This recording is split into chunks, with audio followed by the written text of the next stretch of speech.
Good morning, Cleveland and Columbus sports fans. This is Jenn B, and you are watching the Show of the Land on IE Sports Radio, your direct feed for all that is sports.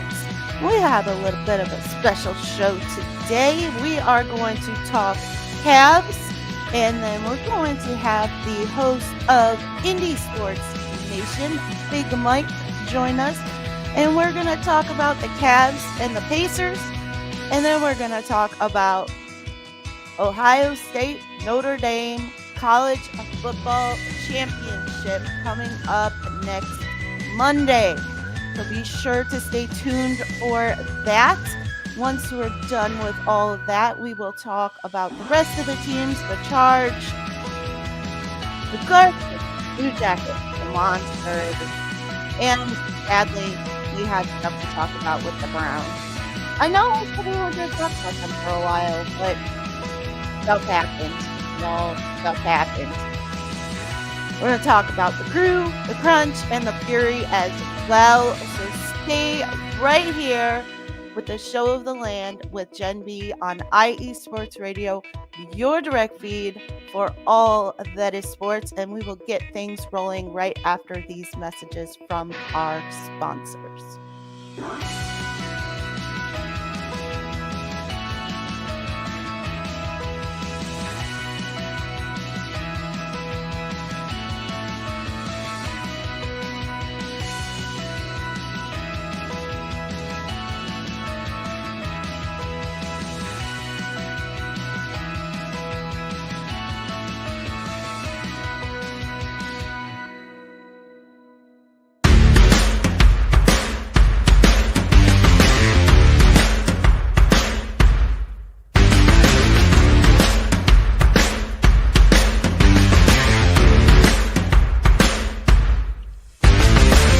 IE Sports Radio fans, this show is brought to you by Planet Jerky Premium Brisket Beef Jerky. Planet Jerky is the official jerky of the 2022 California League champion Lake Elsinore Storm, single-A affiliate of the San Diego Padres. This all-brisket jerky has gluten-free options, contains no MSG, no sodium nitrate, is low in sugar, and high in protein. Go to their website at planetjerky.net and follow them on Instagram at Planet Jerky. Planet Jerky, the jerky that's on a whole other planet.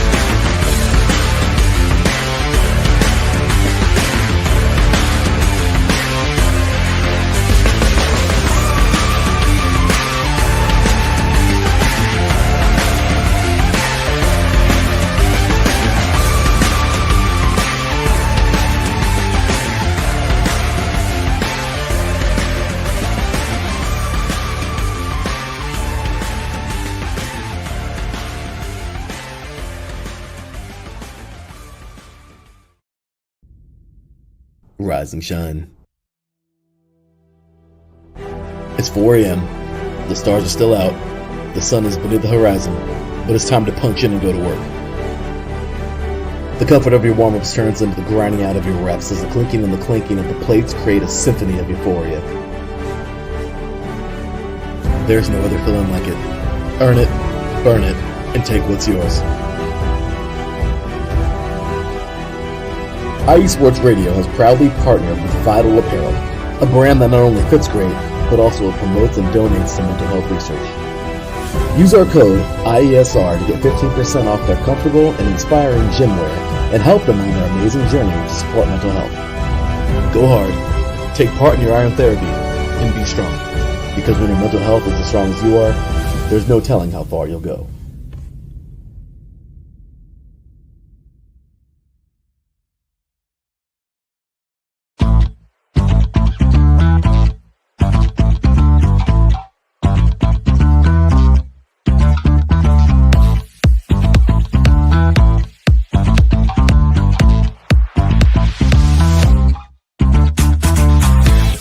Hey there, IE Sports Radio fans. Be sure to check out our sponsor, Seal the Deal Wax Seals by Cecilia B.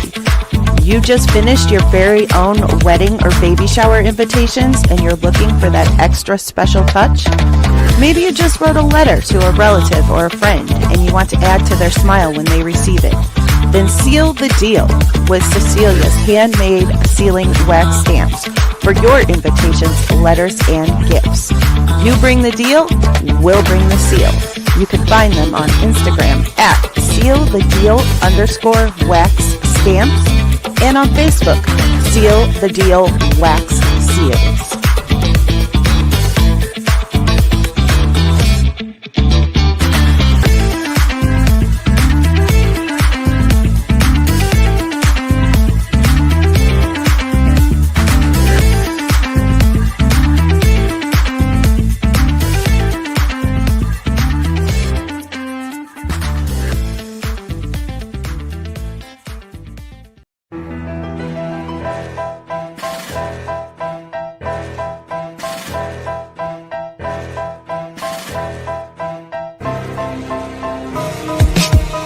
For the last 10 years, IE Sports Radio has been bringing you amazing content ranging from interviewing legendary athletes, coaches, and other authorized media personnel to building tailor-made shows dedicated to all major sports cities around the country. Make sure to follow us at IE Sports Radio on X, Instagram, Facebook, TikTok, and YouTube to keep up with the latest in sports and with all of our shows. Also, make sure to check out our daily updated website at iesportsradio.com. At iesportsradio.com, you can see our daily show schedule and check out all of our show pages with personal bios to learn a little bit more about each of our awesome hosts. In addition to our show pages, you can catch the IE Sports Radio blog, Hall of Fame, Fans of the Month page, and our merchandise shop including t-shirts, tank tops, caps, long sleeves, hoodies, and more. For now over a decade here at IE Sports Radio, we've continued to be by the fans, for the fans, and we thank you all for your support and for making IE Sports Radio your direct feed for all that is sports.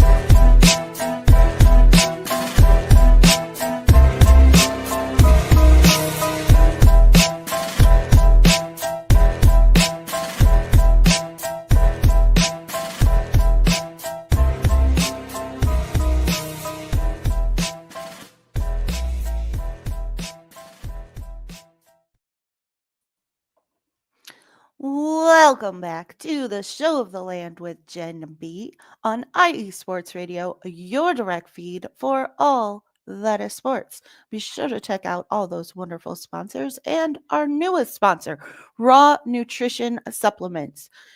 Go to getrawnutrition.com and use promo code IESR for 10% off when you place your order. You can follow the show on X at Show of the Land IE, and you can catch me on IG, Threads, and Blue Sky at Believeland Girl, and on TikTok at Jen.believeland. Let's get into those sports now. How about those Cleveland Cavaliers? 33-4. This past week, the Cavs played the Charlotte Hornets and they won 115-105. Darius Garland led with 25 points. Jarrett Allen had a double-double with 19 points and 11 rebounds. And the game of the week on Wednesday, the Eastern Conference number 1 Cleveland Cavaliers took on the Western Conference number 1 OKC Thunder.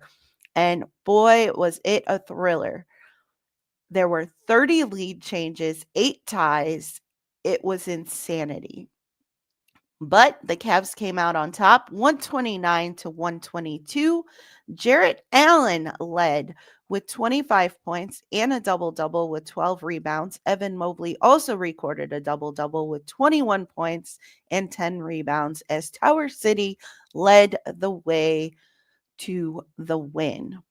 Then in a back-to-back following that crazy emotionally charged game, the Cavs took on the Toronto Raptors on Thursday and won with Donovan Mitchell out 132-126. Darius Garland led with 40 points. Jarrett Allen and Evan Mobley both had double-doubles. Jarrett Allen had 18 points and 15 rebounds, and Evan Mobley had 21 points and 11 rebounds. Now, what's next for our Cleveland Cavaliers. The Cavs will be facing the Pacers tonight at 6 p.m. and then again on Tuesday. And then they finish out the week playing Oklahoma City once again, this time in Oklahoma City. So it's an exciting week. But I have a special guest to join us to talk more about the Cavs and Pacers. Please welcome Big Mike from Indie Sports Nation. Welcome, Mike. Jen, thanks so much for having me. How the heck are you? Oh, I'm great. You know, yesterday was a pretty good day, and so was Friday. So Yeah, it's not been bad. you It's had a, not you had been a a really good bad Friday for weekend.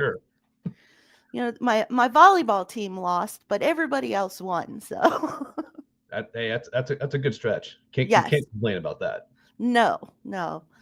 So tell me more about the Pacers because the Cavs and the Pacers have not faced each other since preseason. So I Correct. don't know much about the Pacers right now.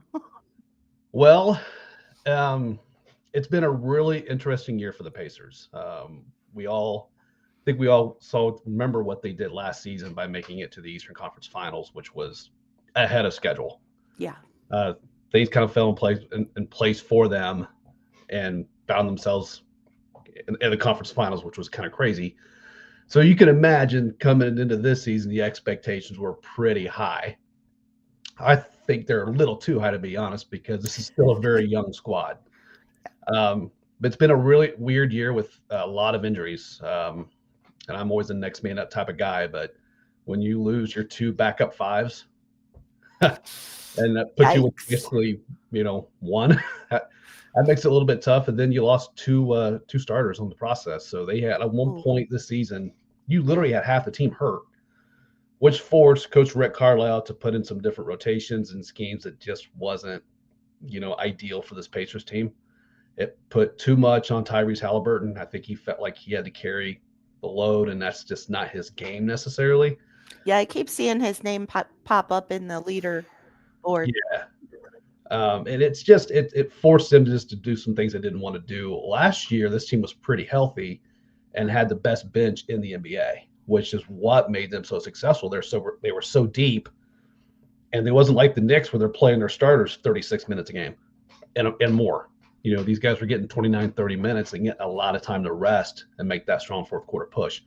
Hasn't been the case this year, although this last few weeks they're getting healthier.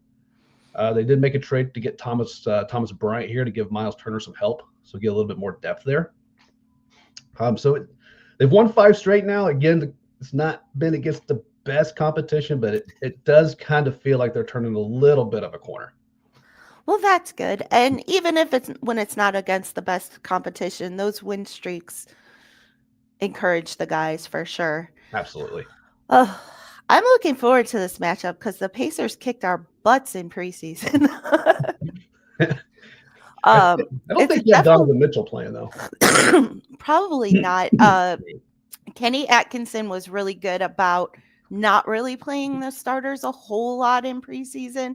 And a lot of people were upset about it because they were like, we want to see the team, but he knew what he was doing. He Yeah, was like, I'm going to protect these guys because, we had what you're going through this year, last year. We had right. Evan Mobley out for an extended period of time, Darius Garland, and Darius Garland was never the same again the rest of the season after coming back from a broken jaw.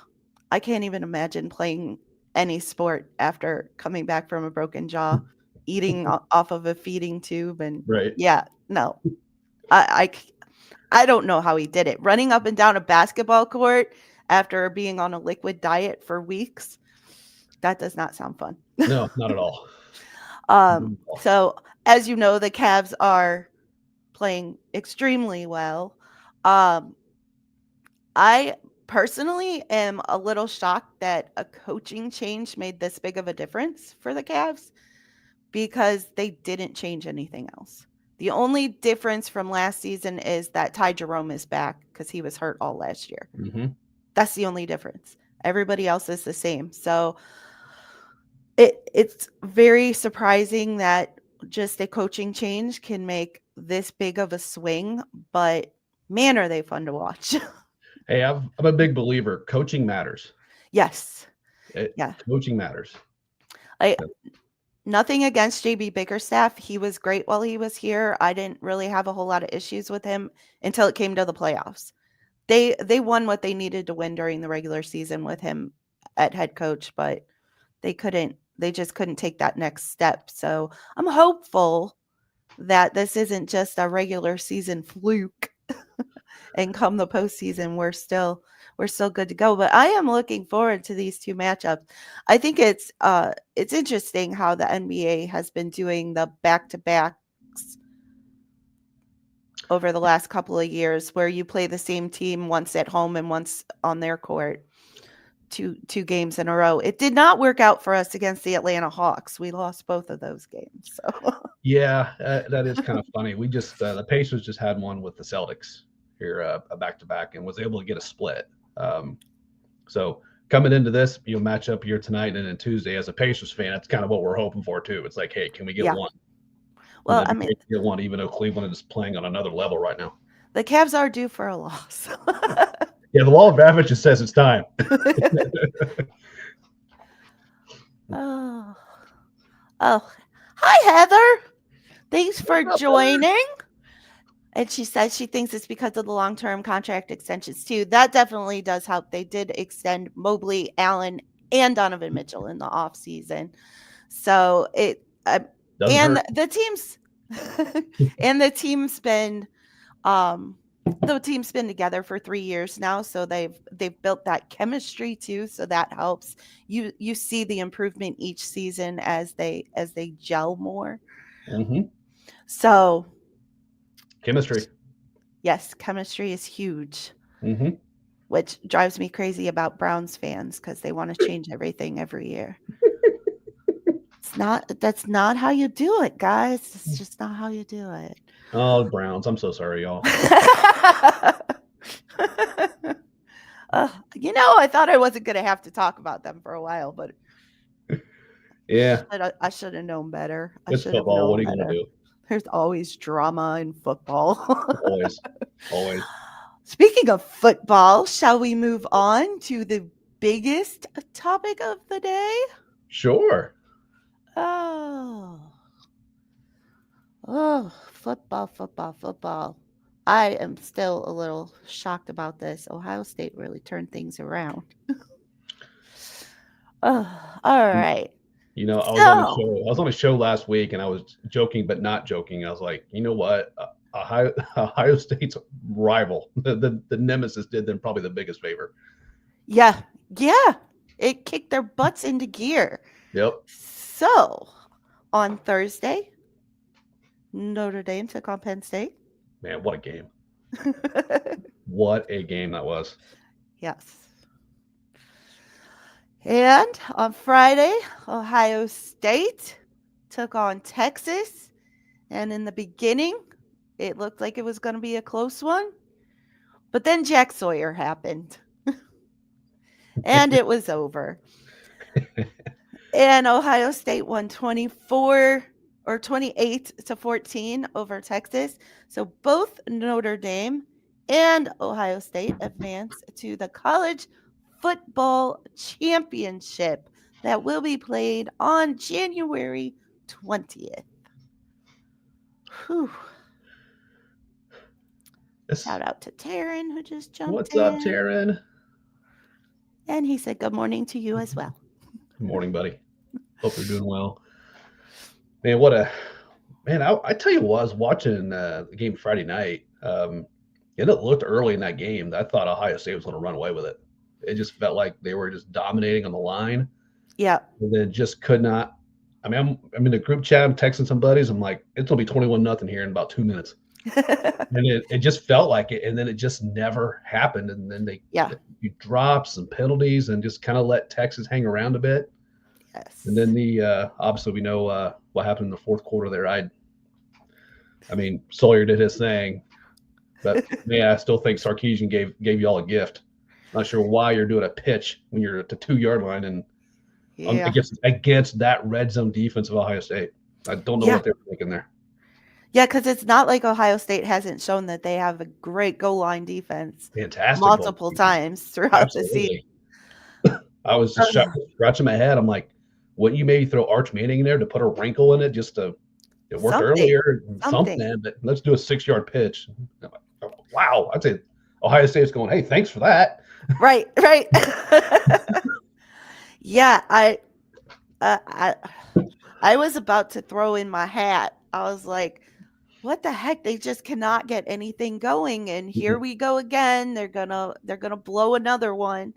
And and then Jack Sawyer, and I was like, "Okay." Well, actually, first Travion Henderson with the Yeah. Yeah. That one. 86-yard touch or whatever it was, 66-yard touchdown, and then Jack Sawyer to put the nail in the coffin, and I was like, "Okay, that's more like it." When Travion ripped off that touchdown run, I was like, "Okay, this is more like it."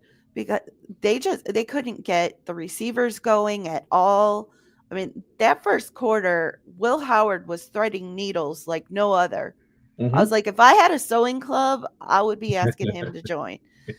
But then everything just started going wrong. The penalties, they just kept shooting themselves in the foot. And I was just like, ugh. I'm like, did they Yeah. talk to the Browns or something? They were shooting themselves in the foot, no doubt about it. I had to give a little bit of credit to Texas secondary, especially keeping Smith contained. That's to me, it's like, don't Yeah. let that guy beat you. I mean, you got Tate and I'm sorry, says Bookham, I think it is. Those are solid receivers. And Yeah. if I'm Texas, I'm looking at it going. And I will say the same for Notre Dame as well. If they're gonna beat me, let it be those guys that beat me. I'm not letting your machine built wide receiver who's not human Yes. go off. Yeah. So Larry followed him in high school, and Mm-hmm. he told me about him before when he committed to Ohio State, and he's like, watch out for him. And then he had like 4 touchdowns in the first 2 games or Yeah. something ridiculous. I was like, man, Larry, you weren't kidding. No, I know. I was Like, geez, this guy's a beast. yeah, And he's something else. my husband wasn't completely paying attention because he works in restaurants, so he's not usually home on Saturdays. So he doesn't really get to see a lot of Ohio State games. First game he saw, he was like, is that kid coming out in the draft? I was like, he's a true freshman. Slow your roll. Yeah, right. I'm like, no, he's not coming out. No. Got another year or 2. Right. Yeah, he's something else. All right. Terrence says he thinks we're in for an instant classic next Monday, and he can't wait for the Notre Dame Ohio State game. I hope he's right. I hope so too. I hope it's a great game, and like I'm so tired of the blowouts Same. in the college football playoffs. I think it ended up working out a little bit better this year with the 12 team. The first couple of games were kind of blowouts, but Mm-hmm. as we got further into it, it was much more competitive than it usually is. Mm-hmm. And it was fun, and we had some upsets. Yeah, I mean, I think it's been great. I know people have been critical of 12 teams and maybe they should have went with 8, whatever, fine. I mean, first world problems in my eyes. I mean, we don't Right. I remember people flipping out about that first round, and I'm like, man, I don't really recall people at March Madness come hoop season flipping out because of blowouts in rounds 1 and 2. I just don't. March Madness needs to go away.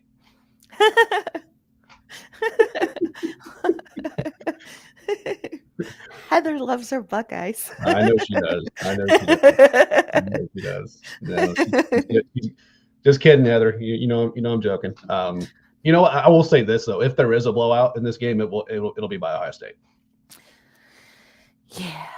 Yeah, I mean, I'm looking at this game now, just early. Obviously, it's early still, right? We got another week plus to go, but Yes. the one thing I did notice where I think Notre Dame can keep this game and keep this close is I really felt for the majority of the game against majority of the Ohio State Texas game, the Ohio State was winning the line of scrimmage for Yes. the vast majority of the game. I mean, there was a few points in there where Texas kind of got their footing a little bit. Yeah. But for the most part, But in Texas, a little bit of their defense. I mean, I know their O-line especially is banged up. Again, next man up. That's just how this works. I like Notre Dame's O-line a little bit better. So I will see how that matchup at the line of scrimmage goes, because that's going to dictate if Notre Dame can really move the ball against this Right. very, very good Ohio State defense. Yes. If they could get Jeremiah Smith going and get Travion and Judkins going, the Ohio State offense can be unstoppable. Mhm. But as we saw against Texas, if you could put a stop to that, they can be manageable. So yeah, Notre Dame's got a pretty solid. I mean, they're young. They're really young secondary, especially their corners. But they're fast. They fly around. So I think they'll come up with a scheme similar to what Texas did, just to keep Smith contained, and it'll be up to the rest of the core to get the ball down the field. And I think they'll be able to get the ball down the field, especially between the 20s. You saw Penn State had some success with that too against Notre Dame. So just be a matter of, can they convert that into 7, which we'll see. That's why they play it, right? Yes. But I have faith in Jay Fielding. I have faith. So I mean, there's a lot of reasons for Ohio State fans to be optimistic. I think I talked to a few X's and O's too. I'm a big fan of your defensive coordinator, Jim Knowles. Yeah. I'm also a big fan of Notre Dame's defensive coordinator, Al Golden. So I think these guys are two of the best DCs in the country, in my opinion. So I'm really looking forward to that side of the ball and see who's scheming up and who can have the most success. Yes, absolutely. I think this is going to be maybe one of the best college football championships we've seen in quite some time. I'm really looking forward to it. Do you want to hear why I have hated Notre Dame since I was 8 years old? I want to hear this story. Then I'll share mine with you. Okay. So back when I was 8 years old, I made my first communion. And it was a Saturday for some reason. Or maybe we just had the party on Saturday. I'm not 100% sure, but it was the party for my first communion. Okay. So everybody was at my house. My parents weren't big college football fans, so we didn't watch a whole lot of college football. They were big. Well, it was Indians back then. Indians, Browns, occasionally the Cavs, but they were more football and baseball. Mm-hmm. So I didn't really know at 8 years old a whole lot about college football. Obviously, I was raised Catholic. So it's my first communion party, and I just want to play because I'm 8. Right. And my grandma says, Notre Dame is playing. Turn on the game. And I said, I don't want to watch Notre Dame. And she smacked me across the face. What? And told me, we don't talk like that because you're Catholic. So from that day on, I have hated Notre Dame. You know what? I'm not mad at you for that. I don't blame you. I was in shock. I burst into tears and ran to my room, and I think I stayed in my room the rest of the day. And then all of a sudden, that festering hate has just come ever since. Yep. It just stupid Irish. Doesn't go away. I mean, she's been gone for 19 years, and nope, still hate them. Still remember that slap. Well, I will tell you, my Ohio State disdain is nothing like that. It's not violence or anything like that. So I guess that's good for my part. Mine was just solely and I've spent a lot of time in Ohio over my professional career, just with jobs and whatnot. I've been going there for probably 25 years, multiple times a year. So been to a few Browns games, been to some Guardians games and whatnot. Always enjoyed my time over there. But man, for me, it was just the insufferable fans. Or every time I talk Ohio State, they'll go, "No, it's the Ohio State." It's the Ohio State. I'm like, what are you kidding me? Oh, I was like, even around here, we don't go, it's the Notre Dame or it's the Indiana. They're like, you guys are insufferable. I'm done. I'm not one of those. I mean, I I will say it when I'm talking about them on the show, but I I was think it's hysterical when they in the NFL games when they do the little blurbs where the guys say where they're from, and then you get to the Ohio State guys and they say the Ohio State. I'm like, come on. and the vast majority of Ohio State friends of mine don't do that, but that was just spending time over there, and then I get to know the clients over there, and even when you're obviously it's a rich tradition there in football, and Yeah. and you've had some good basketball teams, and hit and miss through there too. So anytime they're like, well, who's going to beat us? Who's going to beat us? You can see any team out there that can beat us. Who can beat the Ohio State? Like, you guys are awful. Michigan. I can't. Michigan. Day's got to get past that at some point. Law of averages. I had my fired day speech ready to go when I thought they were going to lose to Texas.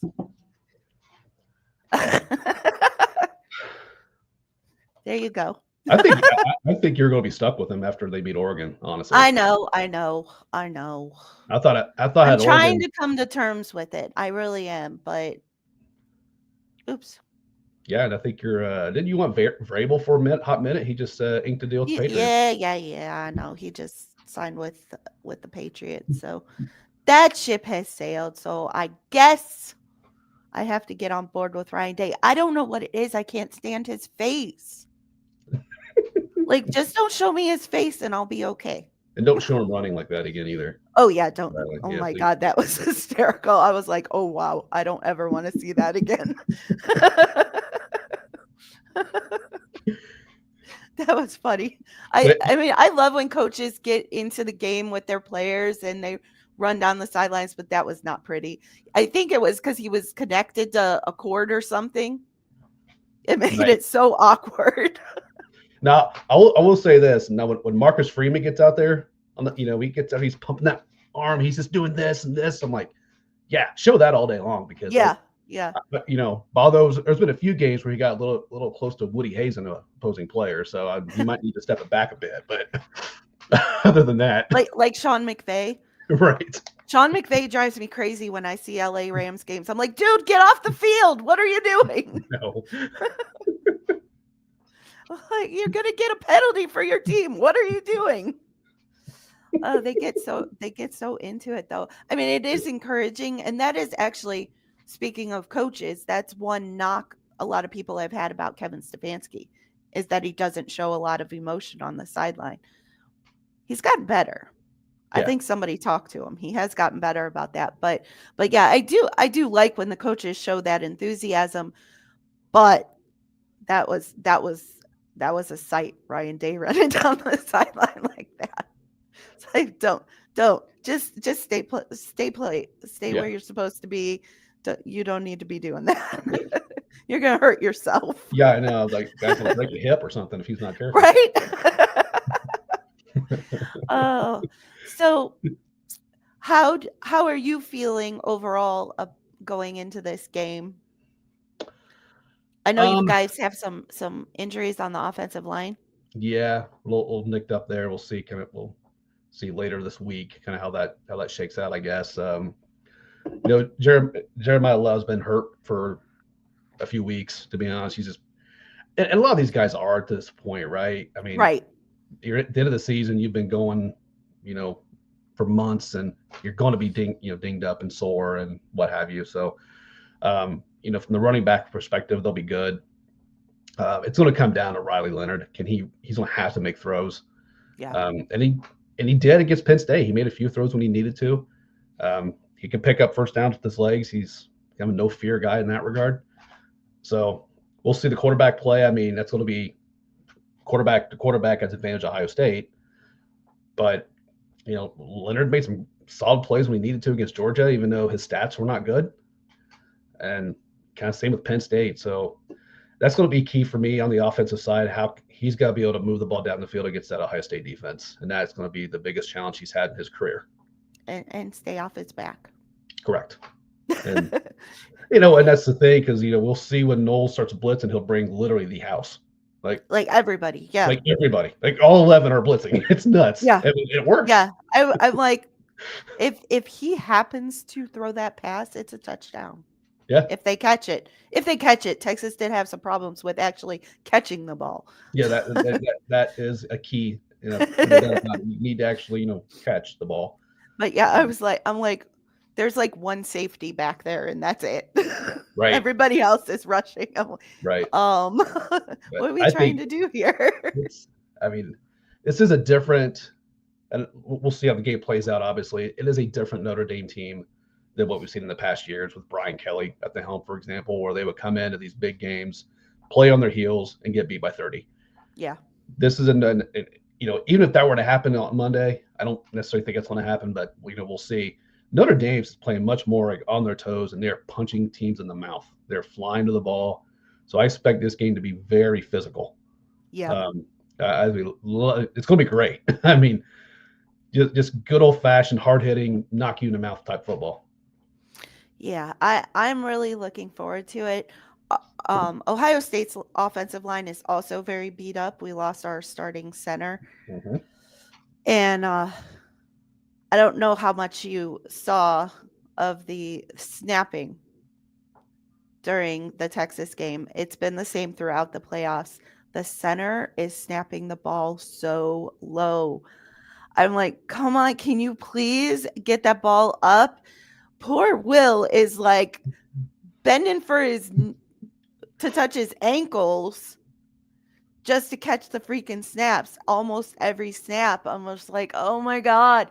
I mean, I give Will Howard a ton of credit. He has not muffed many, if any, Mm-hmm. but they have not been great snaps. So that worries me, especially if they're coming up against a stout defensive line, Mm-hmm. because you need a couple extra seconds there because the snap's not where it's supposed to be. And I think if Jeremiah Smith gets involved early and the running game is decent, Ohio State has a really, really, really good shot. I would agree. If Notre Dame figures out how to shut that down, it's going to be a very tight game. Yep.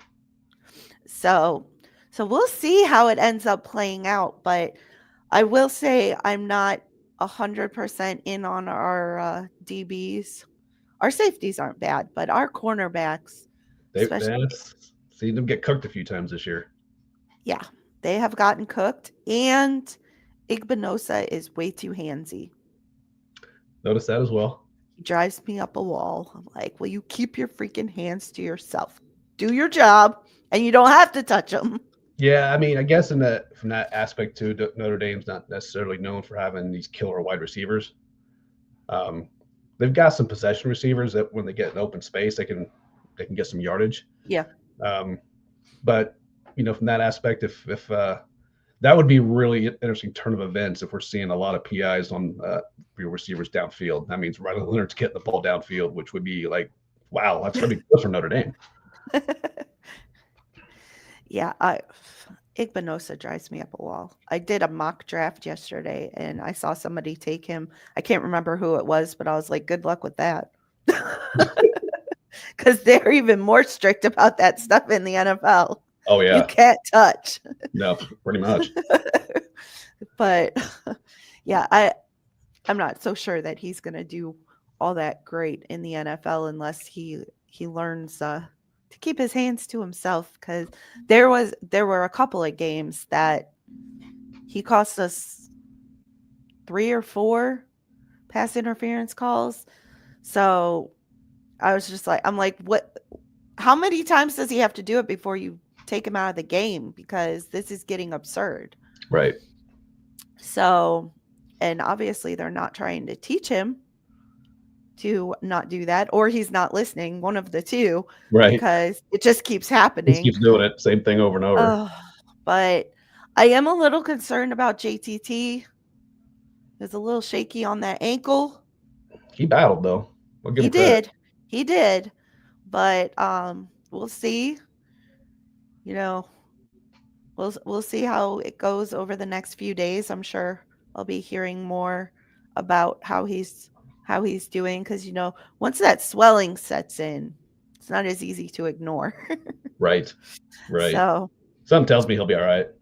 I he will do anything in his power to be all Yeah. right, I'm Yeah. sure. Yeah. I'm just a little worried that he won't have that extra push if it's truly True. bothering him. That's So true. we'll see. But Jack Sawyer stepped up in the interim, and the guy that I can't remember what his name was that they put in with JTT, the few snaps that JTT was out, but he played pretty well too. So Well, and that's one thing with Ohio State. They have so much depth. so much. So much depth. I mean, and Yeah. and I joke around and with some of my Ohio State friends, I was like, well, of course you got your depth, you got the best roster NIL money can buy. Yep. But that's the game. I mean, that's the game now. It's not just an Ohio State thing, obviously. Texas actually outspent Ohio State. Yeah. So, but I mean, at the end of the day, though, you guys are just, and it's always been the case at Ohio State. It just feels like it's always been a next man up there, and they're just, which is great. Yeah. I mean, how you want it to be. Right. Yeah, that is one thing I can say I have been impressed with Ohio State for years, is that when they have a major injury, it's not really a setback. Not really. So they generally have a guy there, and it's a little mind-blowing in college football, because if you're not on the field, you're not getting eyes on you. Mm-hmm. But they still want to be there. They Yeah. want to be there. So, I mean, a lot of them do end up transferring later on if Right. they're still not getting playing time, so that they can get that tape out there. But yeah, the transfer portal. I don't know why I cannot say transfer portal. Every time I say it, it doesn't come out right. has changed things for sure. Oh, yeah, it's a whole different world now. Yeah. I mean, we wouldn't have Judkins without it, or Will Howard for that matter. Right. I'll say it's working out for you all pretty well. Yeah, because otherwise we'd have a freshman quarterback this year. Right. So we'll see. I don't know if they're going to go with Julian next year or not, but we'll see. But I'm looking forward to this game on Monday. Yes. Thank you so much for joining me. It's been a blast. Thank you for having me. I will be joining you, I think, on Friday. Yes. To talk more about these two teams. And hopefully by Friday, we'll know a little bit more about our injuries, too. Yeah, I would think we would have a pretty good grasp by then. So yes, because they probably won't be practicing anymore by Friday. Right. They'll be traveling to Atlanta. Yeah, get all your media days in and all that good stuff. Oh, yeah, all the fun. Well, thank you.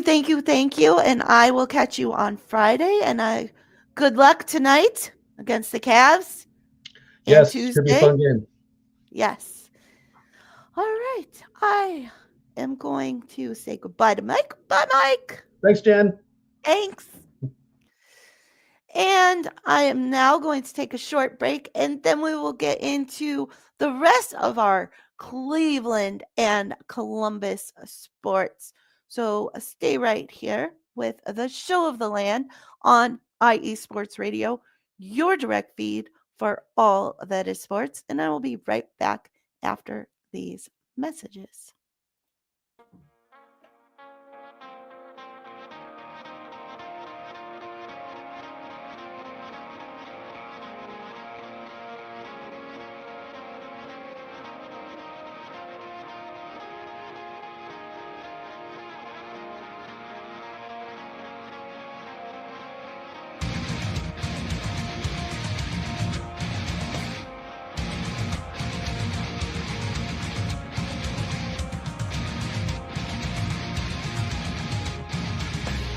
Hey sports fans, do you like wine? Well, we've got the show for you. This is Let's Wine About Sports, a show where we talk about wine and sports simultaneously. From the classic Cabernet Sauvignon all the way down to the grapes that you've never even heard of before. Oh yeah, we cover it all. And we'll talk about a little bit of sports as well. Football, hockey, collegiate, women's sports, it doesn't matter. We're going to talk about it all, and we're going to whine about it all. So join me Monday at 8 p.m. on IE Sports Radio. your direct feed for all that is sports.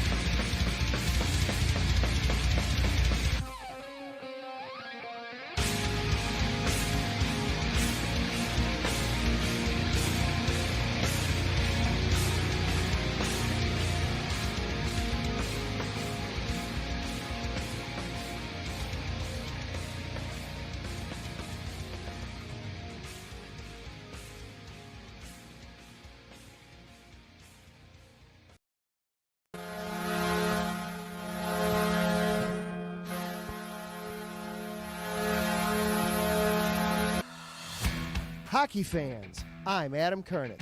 And I'm Zach Puplis. Together, we are the newest version of Hockey Talk on IE Sports Radio, The Neutral Zone. Zone. We love hockey, but we also know it's not everyone's first sport. So we want to make this show as much for new fans as for the diehards. Whether you can name all the Swedes on the '08 Red Wings Stanley Cup team, or if you can't tell if Varlamov is a goalie or the latest trendy vodka, we're here to help. With facts, figures, and outrageous fans, we bring you all the hard-hitting hockey news you can handle, while still keeping it fun and on the rails. Well, mostly. So tune in every week as we go around the hockey world, from college to Canada, the minors and the majors, and everywhere in between. So bring your cellies, And your one-timers, you wicked wristas. and be sure to protect your five-hole. Catch the Neutral Zone every week on IE Sports Radio, your direct feed for all that is sports. We promise not to pick on the Arizona Coyotes every episode.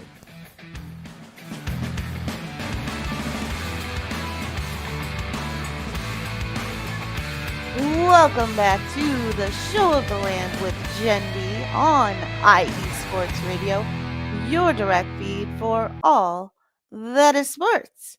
Let's talk some more basketball with the Cleveland Charge.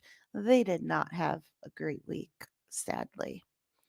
Last Sunday, they played a Capital City Go-Go and they lost 108-100. Elijah Hughes led with 32 points. Jacob Gilliard had a double-double with 13 points and 10 assists. And Naquan, oh, wow, they had a lot of double-doubles. Naquan Tomlin and Farron Hunt also had double-doubles. Tomlin had 17 points and 11 rebounds, and Farron Hunt had 15 points and 11 rebounds. So the players weren't playing too poorly. They just couldn't get that win. Then Tuesday, they again played the Capital City Go-Go and lost 133-108. Farron Hunt led with 31 points and a double-double with 13 rebounds. Friday, they played the Grand Rapids Gold, and Grand Rapids teams are like the bane of Cleveland teams' existence. The Charge struggle with them. The Monsters struggle with Grand Rapids. Ugh. So they lost 124-105.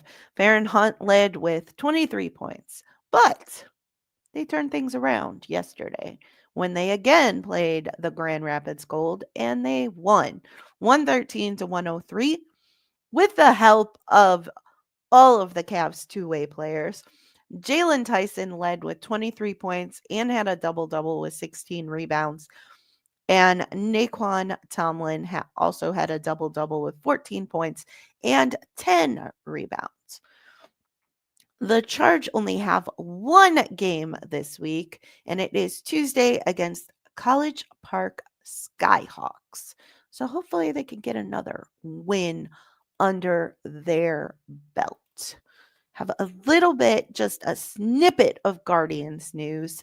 The Guardians did reach one-year contract terms with Stephen Kwan and Lane Thomas, avoiding arbitration. So that is fantastic news. Very, very glad to read that earlier this week.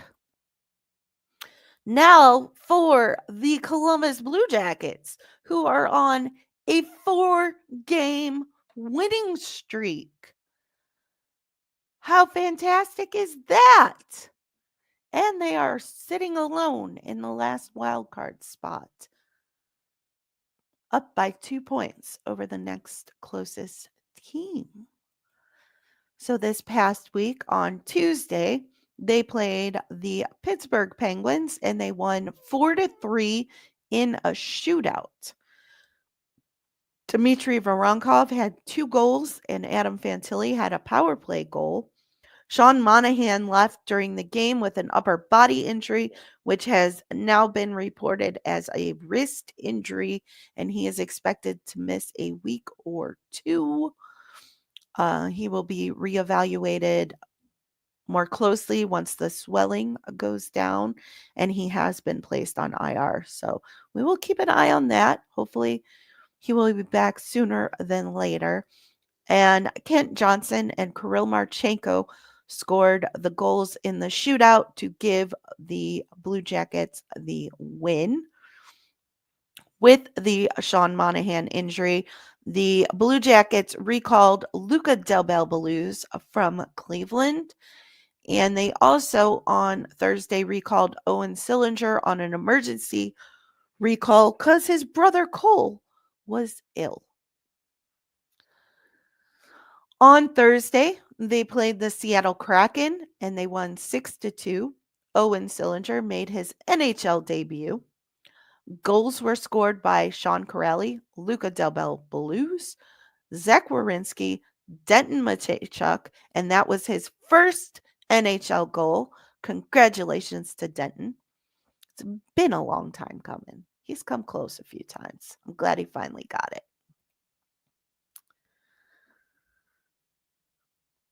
Shout out to Angela, who has jumped in the chat. She is co-host of,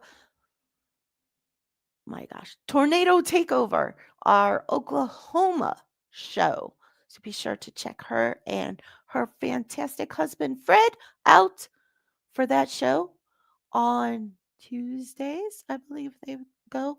And Heather mentioned in regards to the transfer portal, Ohio State also would not have Caleb Downs if it weren't for the transfer portal. That is true. That is very true. Oh, week in review. Oh, Kent Johnson and Kirill Marchenko also recorded goals, giving the Blue Jackets the 6-2 win. Following that game, the Blue Jackets loaned Daniil Tarasov and Owen Sillinger back to Cleveland. Daniil is on a conditioning stint, and Owen, because Cole was back in the lineup. And the Blue Jackets recalled Jet Greaves from Cleveland. Saturday, they took on the St. Louis Blues last night, actually. And Adam Fantilli and Cole Sillinger both scored goals, and the Blue Jackets won 2-1. Jet Greaves was in the net and had a fantastic game, and he was 10.5 seconds away from his first career shutout.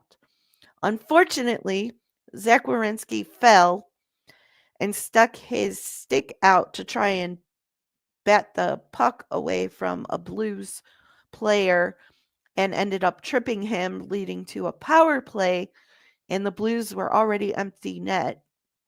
So it ended up being 6-on-4 with less than 2 minutes to play, and the Blues managed to get a goal with 10 and a half seconds left. So that was a little bit of a bummer, but he only gave up 1 goal. So he had a fantastic game. And I wish he would have gotten his shutout. I was praying for it. I was like, when I saw they scored and I saw the time left on the clock, I was like, oh, that's such a bummer. But next up for the Blue Jackets, Tuesday, they will play the Philadelphia Flyers. And Thursday, the wow, what is wrong with my mouth today? The San Jose Sharks. So hopefully they can add to that winning streak. That would be fantastic. They are playing so well. I'm so happy to see it. It is fun, fun, fun. The Monsters not faring as well. But it's not all bad. It's only one bad, actually. Sunday, they played the Toronto Marlies and won 4-2. Gavin Brindley scored a goal. Cameron Butler, Rocco Grimaldi, and Dylan Gramble also scored goals. Jet Greaves was named AHL Player of the Week. Luca Del Bel Blues, Trey Fix Wolanski, and Denton Matejchuk were named 2025 AHL All-Stars. So congratulations to the three of them, and it is very much well-deserved. Friday, the Monsters played Laval Rocket and lost 5-0. And that was Daniil Tarasov's first stint in the net with Cleveland. Yikes. Not great. But he redeemed himself on Saturday, also against Laval Rocket. The Monsters won 2-1 in overtime. Joseph Labate had the regular time goal, and Owen Sillinger had the overtime winner. So, way to go, Owen! And not too bad. 2-1 this week for, well, actually 2-1 for, no, 2-1 for the Monsters. So not terrible. A little bit better than the Charge did. Their next game is Friday against, you guessed it, Grand Rapids Griffins. Eek! Eek! Hopefully they can get a win. They did beat them, I think, if I'm not mistaken, last week. So hopefully they can get another win.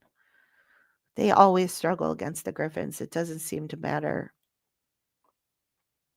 Even last year when they were having such a phenomenal season, they struggled against the Griffins. So we'll see. We'll see. Hopefully they can get another win. But I am going to take another short break, and when I come back, we will wrap things up with football, and volleyball. So stay right here with the show of the land with Jenn B on IE Sports Radio, your direct feed for all that is sports. And I will be right back after this.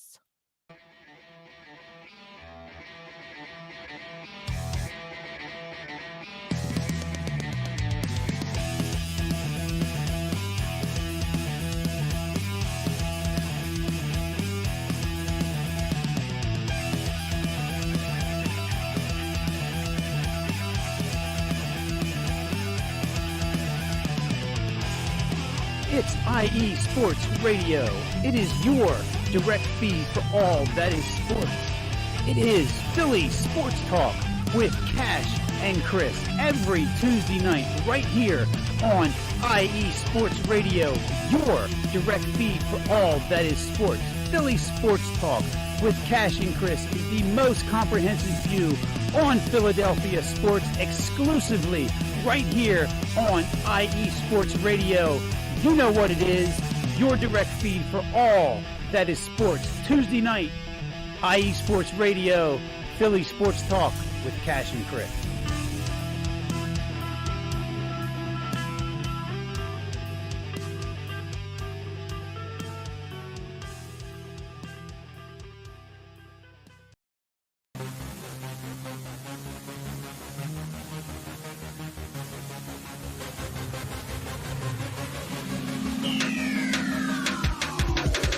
What's up, everybody? This is Taryn Rodriguez.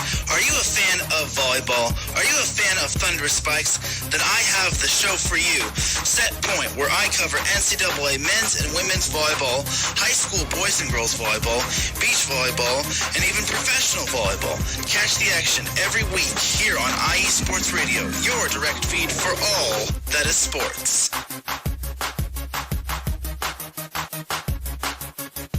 Welcome back to the show of the land with Jenn B on IE Sports Radio, your direct feed for all that is sports.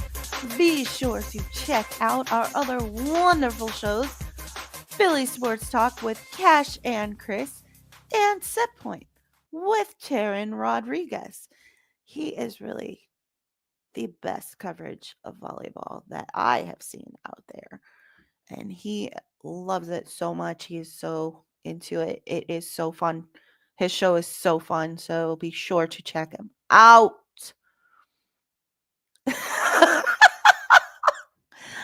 Shout out to Ralph in the chat, the host of the Yinzer Report.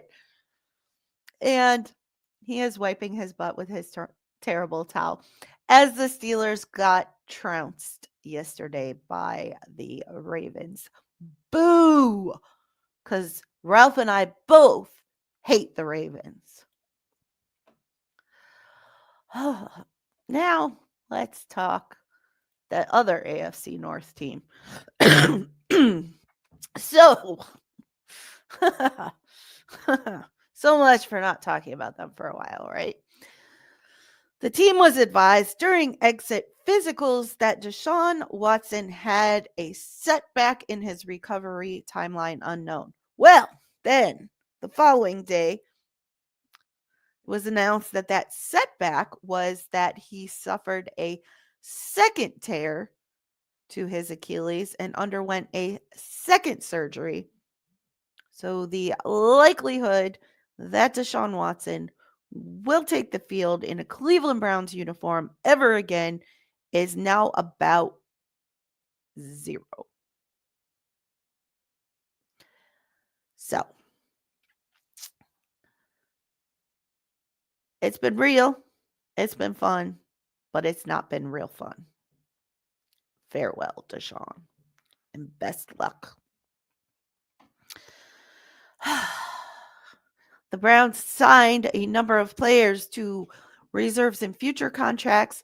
Guard Javion Cohen, safety Trey Dean, defensive end Marcus Haynes, offensive tackle Roy Mbeteka,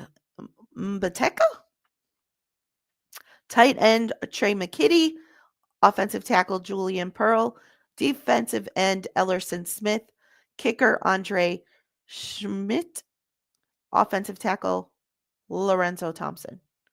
You see a little bit of a trend there. Offensive tackle, offensive tackle, offensive tackle. Wonder whatever that could mean. Andrew Berry, in his postseason press conference, said that he expects Mike Hall Jr.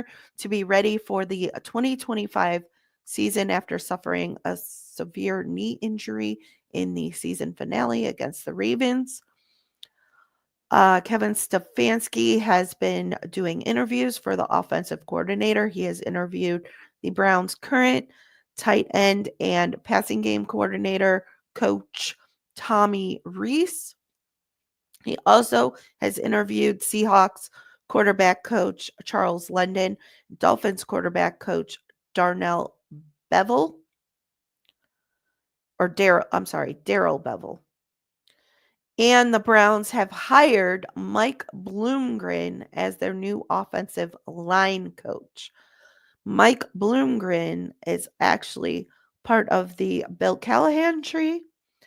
So, to me, that sounds like good news and a good move.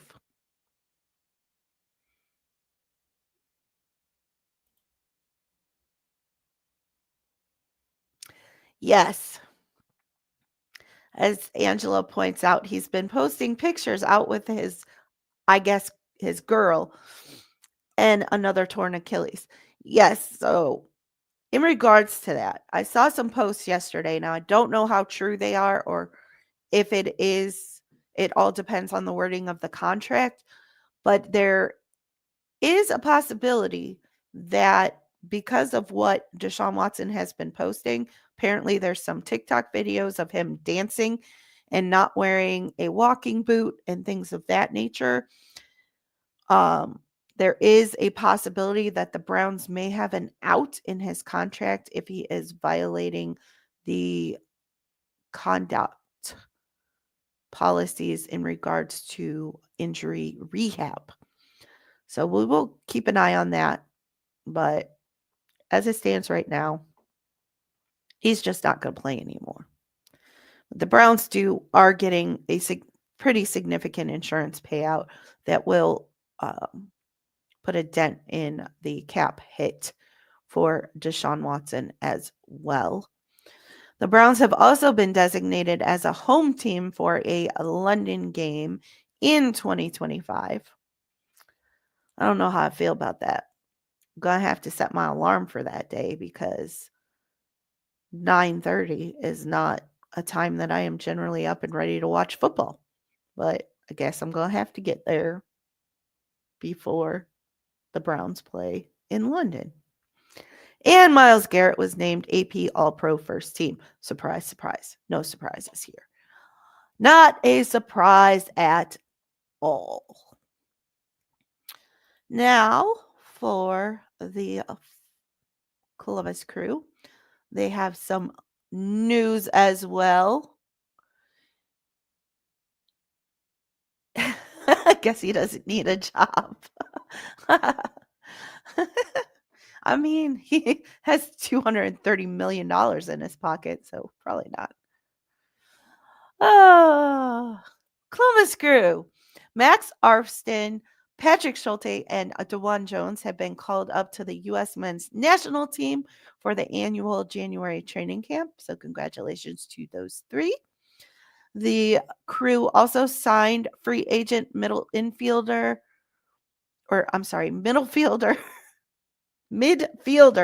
Wow, I'm getting my sports all confused right now. Lassi Lampalinen. I don't know if I said that right, but that's who they signed for the 2025 season with a club option for 2026.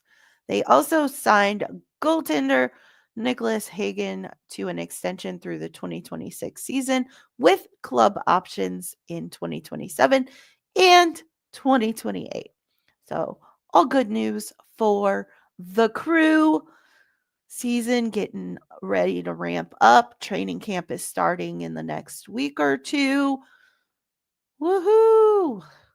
More winning teams back playing. I like it. I like it a lot. Now, for the other soccer team, the Cleveland Crunch played their second match of the season yesterday, their home opener against Lansing Red Cedar, and they won 24-2. So once again, the Crunch are dominating.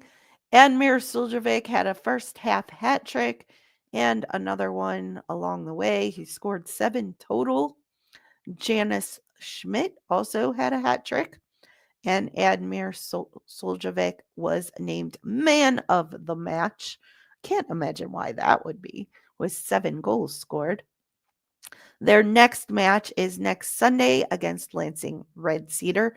This one will be in Michigan. Now, for the volleyball. Volleyball. We love our volleyball. The Columbus Fury opened their season yesterday against the San Diego Mojo. Sadly, they lost 3-1. They lost set 1, 18-25. They won set 2, 25-21. Set 3, they lost 19-25. Set 4, 22-25.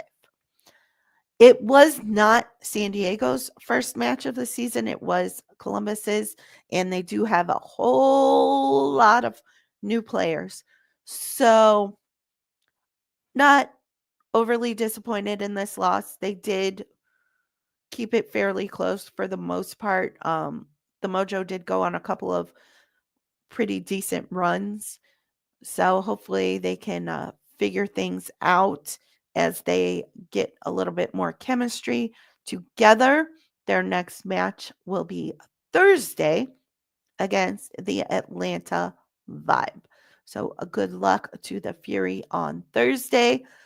But for today, we are saying good luck to the Cleveland Cavaliers as they take on the Indiana Pacers tonight at 6 p.m. Eastern Time. Be sure to check it out in between all those NFL playoff games. That is going to wrap things up for today's show. I will catch you again next week. Hopefully on Saturday next week. We'll see.